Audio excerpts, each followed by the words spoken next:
The OnePlus small screen powerhouse, the true Meizu in fans' eyes, the OnePlus 15T teardown is here. Compared to the previous 13T, it is nearly 1,000 yen more expensive. So are its specs and materials really worth this price difference? You'll know after the teardown. Meizu this fans OnePlus are 15T excited. just went on sale, and I immediately spent $42.99 to buy a 12x256GB ZU white chocolate color for a teardown experience. The phone's body is really small in hand, very comfortable to hold, which is also why I've always liked the T series so much. Let's start by comparing the 13T and 15T in terms of their appearance. Whether it's the body size or thickness, these two devices don't have any significant differences. The biggest visual change might be around the camera lens. The previous generation had separate flash and laser modules, but this time they've been combined into one design. Next, regarding the hand feel, I must say the new generation's back panel definitely feels much more refined. In Boss Jung's words, that would be, "The feel is damn good." I really like its frame this time. It probably uses the same micro-arc oxidation process as the OnePlus 15. Once it's whitened, the seamless feel is truly impressive. In the phone industry, this is currently the only company still making pure white phone bodies. The only flaw is the front bezel. If it could also be made white, it would be truly unbeatable, like a real Meizu 23. Also, the screen's black bezels have noticeably thinned compared to the previous generation. For screen refresh rate, the OnePlus 15T directly jumped from 120 Hz in the last generation to 165 Hz this time, and it also supports app customization. However, I checked and most apps only support up to 120 frames per second for custom settings. I'll put the apps that currently support 165 Hz on screen for you. It's mainly games and such. Then, regarding upgrades, one of the most noticeable features this generation is the 3.5x front and rear telephoto lens. But when I was shooting this 3.55, this DFI Fairfax showed macro, meaning this image is actually cropped from the main camera. If I turn off macro, it just can't focus. The previous OnePlus 13T with its 2x upright telephoto, actually, when you shoot close objects, the 13T will be much clearer. For distant shots, it definitely has to be the OnePlus 15T's telephoto lens. So, macro or telephoto, that's entirely your choice. Alright, that's all for the exterior. How are the internal components of this OnePlus 15T? Is it truly worth the 1,000 yuan price jump from the last model? So let's get right to the teardown. First, after heating, we'll slice open the back cover. The IP69 waterproof adhesive on this OnePlus 15T is incredibly tough. Compared to the IP65 on the previous OnePlus 13T, it's definitely harder to remove. Let me give the back cover a shake so you can feel it.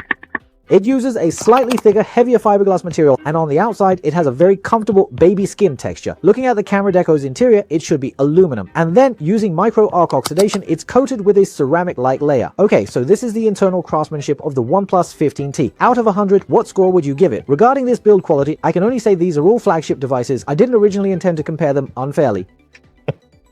Okay, let's remove this motherboard cover. First, now flipping this motherboard cover, you'll see its speaker is directly integrated onto the cover itself, likely a 1012 spec. On flipping to the front, this motherboard cover integrates an ambient light sensor, a single color temperature flash, an infrared emitter, and on the right, an NFC coil. It's quite feature rich. Underneath the motherboard cover, there's a 50-watt wireless charging coil. This is a big upgrade compared to the previous generation, because the previous OnePlus 13T didn't have wireless charging. Not sure how often you all use wireless charging. Next, let's remove the camera module. Essentially, the camera flex cables and the module are fully covered with thermal copper foil. That's commendable. And the front camera is the same as the previous 13T, 16 megapixels.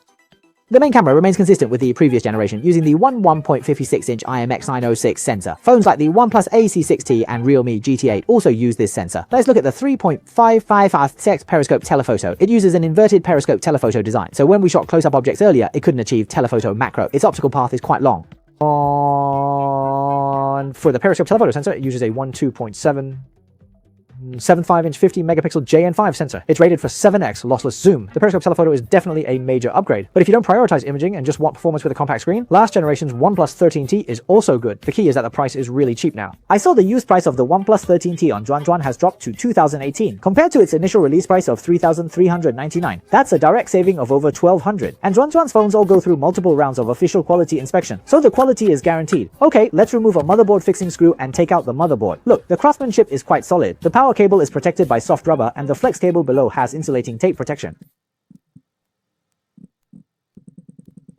With the motherboard removed, the mid-range processor area has a hollowed-out design, allowing the SoC to directly contact the VC liquid cooling. From the side, you can see this motherboard uses a double-layer stack design. The SoC is right here on this stacked board. Since the internal space is quite small, a double-layer stacked board is normal. And the specs are top-notch. The processor is the 5th gen Snapdragon 8 Gen 2, paired with LPDDR5X Ultra Pro and UFS 4.1. Oh my god, I've never seen such a long suffix before. It also comes with a gaming triple chip setup, a processor, a network acceleration chip, and a touch control chip. The gaming experience is indeed excellent. Now let's look at the charging port. The charging port is also split into two halves. And the motor, just by glancing at it without even needing to measure, is clearly an 0809. However, for such a compact body, using an 0809 wouldn't be like a toothpick stirring a water tank. I think it's perfectly adequate. The bottom speaker, looking at its size, is indeed quite substantial. It features a full metal encapsulated design and also has this anti-resonance foam attached. It's an 1115 specification speaker from AAC Rich Sound Technology. So let's compare it with the previous generation, the OnePlus 13T.